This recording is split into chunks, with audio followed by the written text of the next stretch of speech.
Hey, what's up everybody? Frank Valkyria. Welcome to the channel. Today we're doing a different kind of video because Elon Musk is interesting. Hosting SNL. We gotta check this out and react to it. Hopefully the video doesn't get blocked, so probably it's gonna be blurred or cut in pieces. Anyway, let's check this out.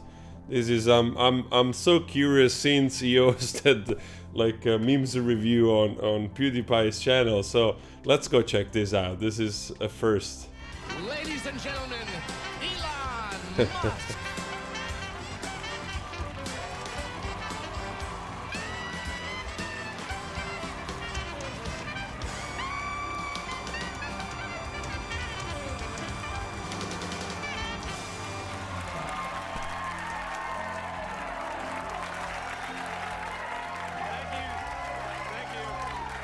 Thank you very much.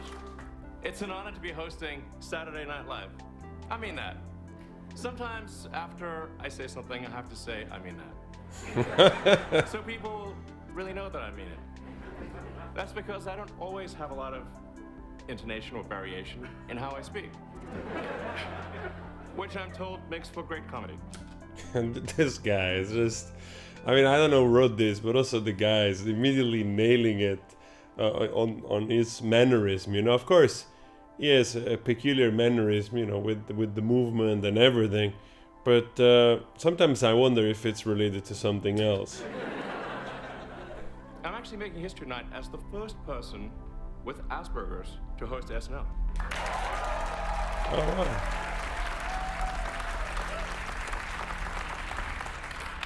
Or at least the first to admit it. So I Wow. won't make a lot of eye contact with the cast tonight. But don't worry, I'm pretty good at running human in emulation mode. I'm pretty good. I'm pretty good human running in emulation mode.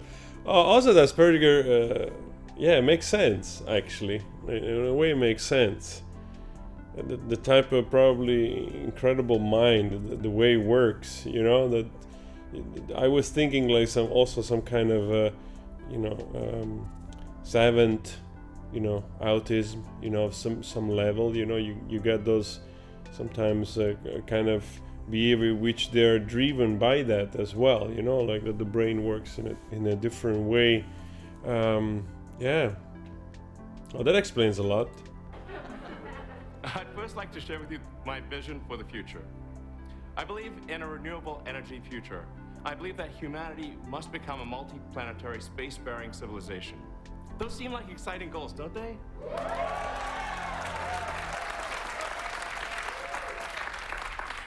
Now, I think if I just posted that on Twitter, I'd be fine. But I also write things like 69 days after 420, again, haha. I don't know, I thought it was funny. That's why I wrote haha at the end. Look, I know I sometimes say or post strange things, but that's just how my brain works. To anyone I've offended, I just want to say, I reinvented electric cars and I'm sending people to Mars in a rocket ship.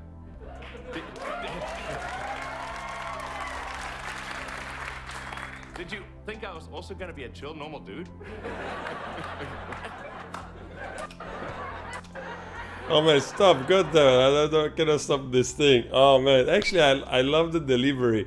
He's like a little bit like overacting the delivery, but it's so cool that actually, that this is a guy, this is a genius guy, and of course also because of that, I think they managed to do so many different things at the same time. It's really difficult to step into the role of comedy, even if he's an absolutely bright mind. So in their way, bright minds, I think honestly they understand comedy much better than most. So, but it's so funny the delivery, a little bit overacted, but somehow works absolutely fine with his personality. It just seems like he's a little bit hyper than usual. And also, I don't know who wrote the jokes, but they're kind of funny, like they fit him very well. They're just enough, to poke fun at him and just be entertaining.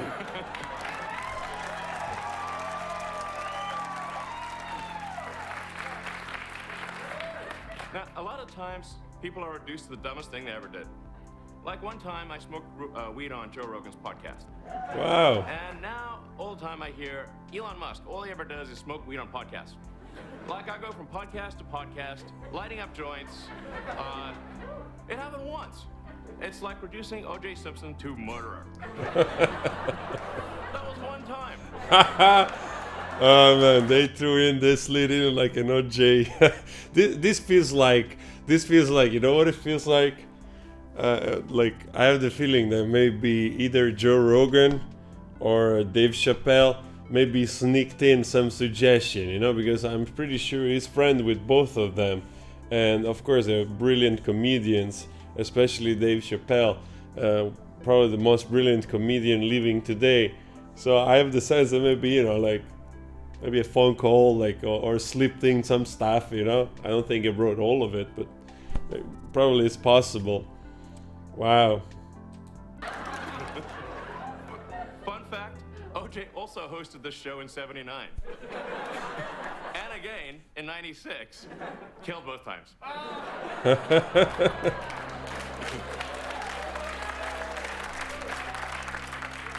One reason I've always loved SNL is because it's genuinely live. A lot of people don't realize that. We're actually live right now, which means I could say something truly shocking. Like I drive a Prius. That would be pretty shocking, but it would have been nice to see something else. Like something about Dogecoin, huh? Something about Dogecoin. Where is the Dogecoin reference? God damn it. I wish I never got out of Dogecoin 73 years ago. SNL is also a great way to learn something new about the host. For example, this is my son's name. It's pronounced cat running across the keyboard. Kept running across the keyboard? Another thing people want to know cat is, running. what was it like as a kid? The answer is pretty much the same as now, but smaller. But we'd also ask my mother, who's here tonight.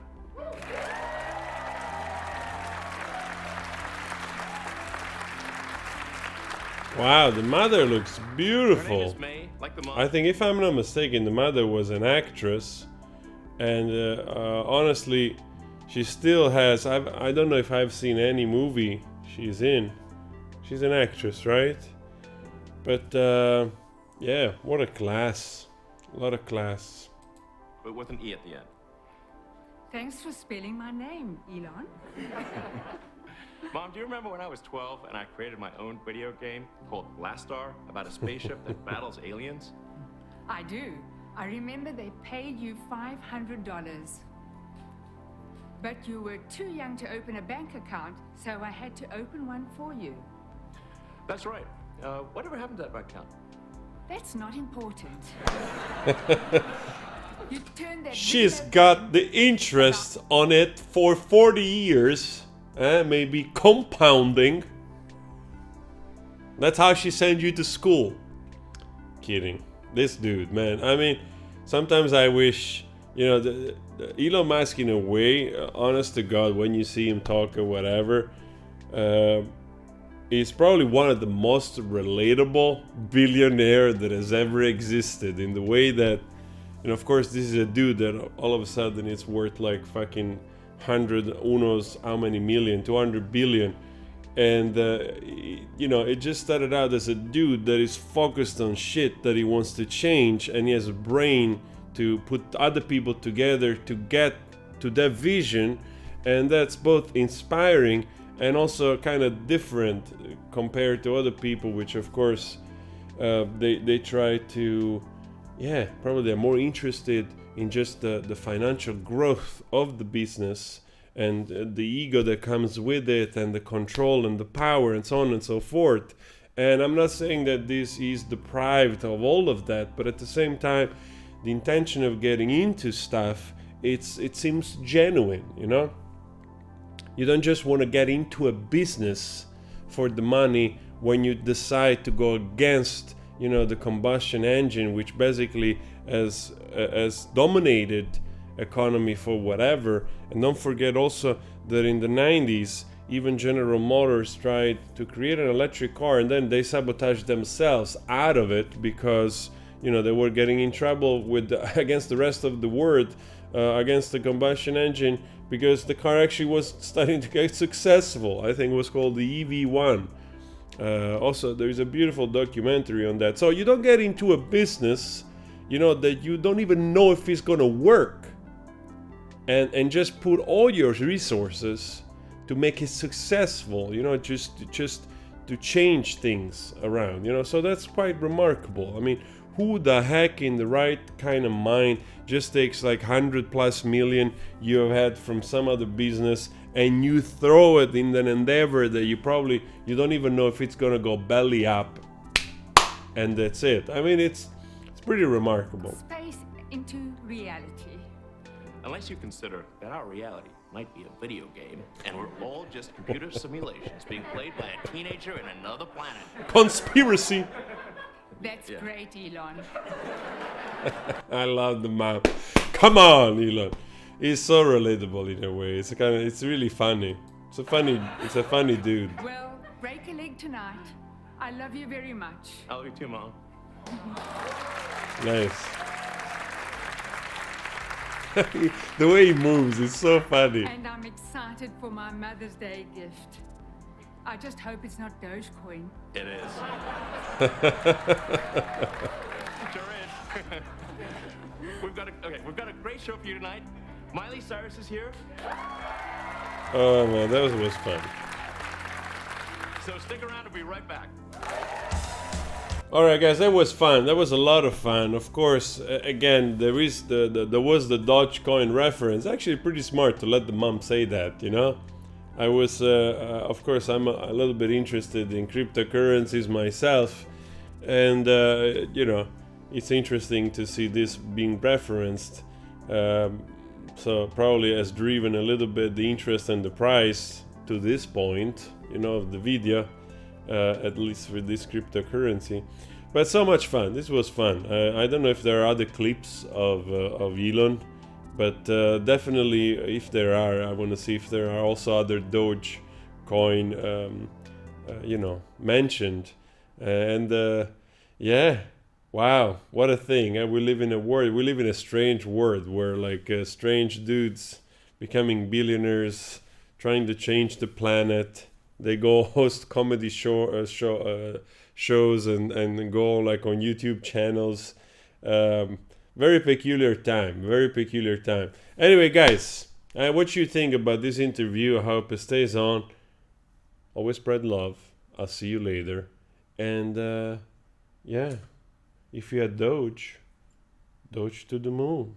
Very good. Very good. Not financial advice. Not financial advice.